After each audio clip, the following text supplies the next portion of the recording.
Mounds, remnants of a once thriving complex civilization from long ago, or simply the burial sites of the Indians that once inhabited this region. Archaeologists tell us that the answer is both of these things. In Mound State Park, just outside of Anderson, are the remains of 12 mounds and earthworks, the largest being the Circle Mound and the Great Mound. Another mound, the Fiddleback Mound, which shows perfect symmetry, got its name from its fiddle-like shape and was excavated only partially during the last century. The largest of the mounds, the Great Mound, which is a perfect circle, is estimated to have taken 40 years to build. It was originally used for ceremonial rites by the Edina mound builders who built it. In these ceremonies, the Edinas would sit on the outer ring while the shaman, wearing a headdress made of copper and elk antlers, entered the gateway to the central platform of the mound. However, later the Hopewell mound builders used the Great Mound for burial purposes. 6 human skeletons, pieces of pottery, projectile points, and a pipe carved into the shape of a frog were discovered by a team of archaeologists who excavated the Great Mound during the summers of 1968 and 1969. Some say that the Great Mound is the largest of its kind east of the Mississippi River. It is believed that the first people to inhabit this area were the Edina mound builders. They lived throughout the Ohio Valley from approximately 1000 BC until 200 AD, constructing mounds under which the Reiner dead were buried, as well as large ceremonial earthworks. Their religion and ceremonies seem to have centered on death and indicate the belief in some kind of afterlife. Also, different types of burials lead some to believe that the Edina had a society that included an authority figure such as a priest and upper, middle, and lower classes. Also, skeletons that have been found tell us that the Edina were very tall people, with men over 7 feet tall and women over 6 feet tall. They lived in huts like this model, which housed from 20 to 30 people.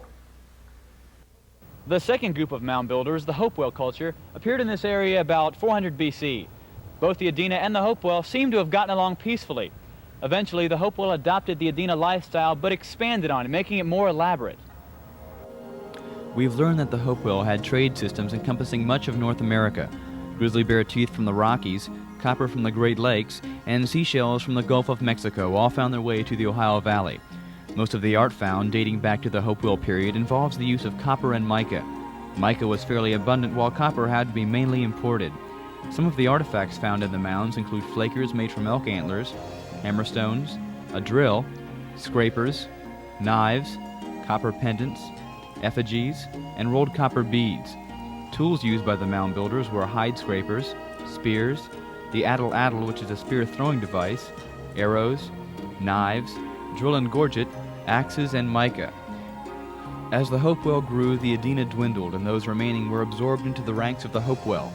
The Hopewell mound builders survived until 700 AD, then seemed to have disappeared in just a few years. Since they were a peaceful culture, war was probably not a cause of death. There is reason to believe, however, that a type of brain surgery was performed. Holes were sometimes drilled into the skulls of the patient to release evil spirits. Some survived this ordeal, some didn't. Also, pyorrhea, a disease of the gums and jawbone, caused a number of deaths among the mound builders. Other possible explanations for the mound builders' mysterious disappearance include famine and drought. Naturalist Karen J. Dahlman shares the following about the mysterious disappearance. One of the main theories is perhaps there was a drastic climate change and that people had to move to another part of the country. Perhaps another group of people came in and pushed them off their property, or perhaps there was a disease introduced and killed many of them. The fact of the matter is, we simply don't know why these people disappeared. There is some conjecture that perhaps the later historical Indians descended from these prehistoric tribes, but we just don't know.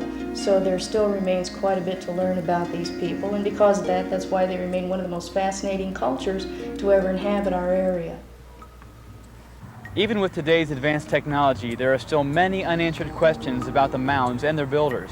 However, progress is being made daily, and perhaps soon we will uncover all the mysteries behind this ancient civilization lost in time.